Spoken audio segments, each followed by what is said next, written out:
आगे बढ़ते, रूस के कजान में ब्रिक्स समिट के बीच पीएम मोदी ने चीनी राष्ट्रपति शी जिनपिंग के साथ द्विपक्षीय मुलाकात की और 5 साल बाद हुई द्विपक्षीय मुलाकात में दोनों देशों के बीच कई मुद्दों पर सहमति बनी। पीएम मोदी ने कहा है कि भारत चीन के संबंध वैश्विक शांति के लिए बेहद जरूरी हैं और वो सीमा पर मुद्दों को लेकर बनी सहमति का स्वागत करते हैं।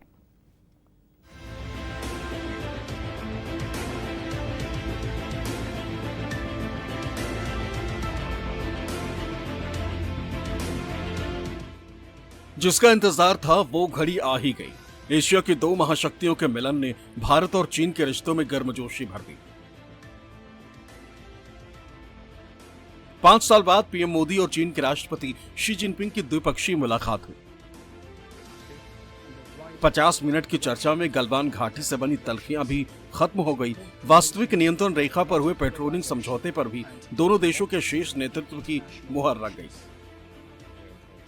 सीमा पार पिछले 4 वर्षों में उत्पन्न हुए मुद्दों पर बनी सहमति का हम स्वागत करते हैं। सीमा पर शांति और स्थिरता बनाए रखना हमारी प्राथमिकता रहनी चाहिए। म्यूचुअल ट्रस्ट, म्यूचुअल रिस्पेक्ट और म्यूचुअल सेंसिटिविटी हमारे संबंधों का आधार बने रहना चाहिए।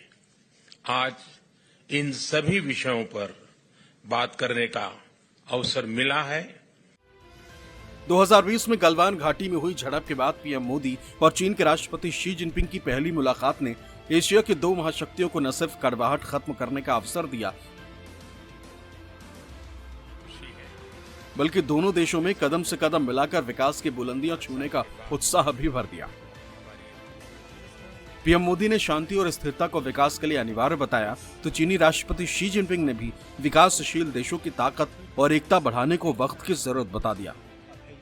आपसे मिलकर खुशी है और जैसा आपने कहा 5 साल के बाद हमारी ये फॉर्मल मीटिंग हो रही है।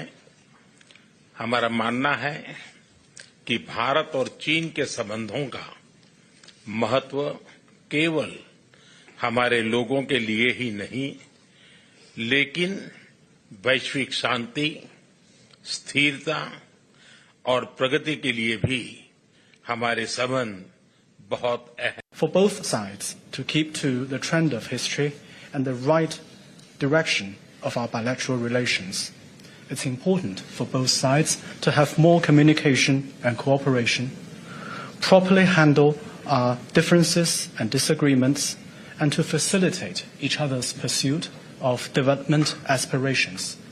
It's also important for both sides to shoulder our international responsibility, set an example for boosting the strength and unity of the developing countries, and to contribute to promoting multipolarization and democracy in international relations. चीन के राष्ट्रपति Xi Jinping से मुलाकात के बाद PM Modi ने social media platform x पर लिखा, कजान ब्रिक्स शिखर सम्मेलन के मौके पर राष्ट्रपति शी जिनपिंग से मुलाकात की। भारत चीन संबंध हमारे देशों के लोगों और क्षेत्रीय और वैश्विक शांति और स्थिरता के लिए महत्वपूर्ण है। आपसी विश्वास, आपसी सम्मान और आपसी संवेदनशीलता द्विपक्षीय संबंधों का मार्गदर्शन करेगी। पीएम मोदी और शी जिनपिंग की मुलाकात में दोनों देशों के बीच मुद्दों को सुलझाने के लिए स्पेशल रिप्रेजेंटेटिव भी नियुक्त कर दिए गए। भारत की तरफ से एनएसए अजीत डोभाल और चीन की तरफ से विदेश मंत्री वांग यी प्रतिनिधि होंगे और दोनों जल्द ही औपचारिक बैठक करेंगे। Prime Minister Modi met with President Xi Jinping on the sidelines of the 16th BRICS summit. This was their first proper bilateral meeting at delegation level in nearly 5 years. The last one being on the sidelines of the BRICS summit in Brasilia in 2019. So let me just flag some points made by the two leaders during their meeting. This meeting happened, as you are all aware, close on the heels of the disengagement and patrolling agreement and the resolution of issues that had arisen in the India-China border areas in 2020. Naturally, the two leaders welcomed the agreement reached between the two sides through sustained dialogue over the last several weeks.